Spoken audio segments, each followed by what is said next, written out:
एक शादीशुदा लड़की अपनी माँ के पास आई और कहा, मैं अपने शौहर को अब 1 मिनट बर्दाश्त नहीं कर सकती।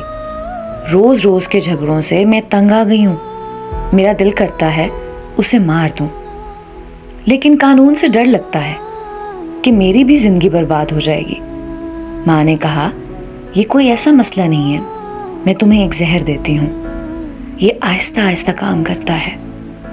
रोज़ाना इसे थोड़ा थोड़ा खाने में देना, बस खाना लजीज बनाना कि उसे शक ना हो। लड़की खुश हो गई।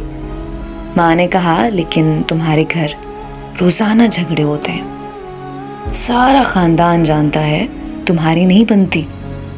शक फिर भी तुम पर जाएगा, तो जितने अरसे में ये जहर काम करेगा, तुम घर का माहौल बदल दो।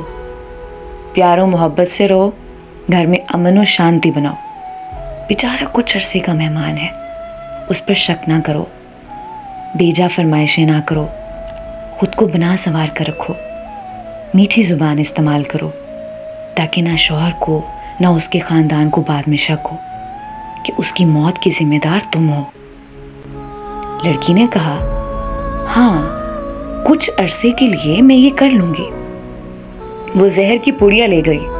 महीने बाद वो आई और माँ से कहा, उस जहर का कोई तोड़ है? माँ ने कहा, क्यों? लड़की ने कहा, मैंने चंद दिन उसे पाबंदी से जहर दिया, लेकिन वो तो बहुत बदल गया। मेरा इतना ख्याल रखता है, मुझे इतनी मोहब्बत उसने दी कि मैं शर्मिंदा हो गई हूँ कि ये मैं क्या करने जा रही हूँ। माँ, मैं उसे चंद दिन जहर दे चुकी हूँ, अब क्या होगा? माँ ने कहा, कुछ नहीं होगा।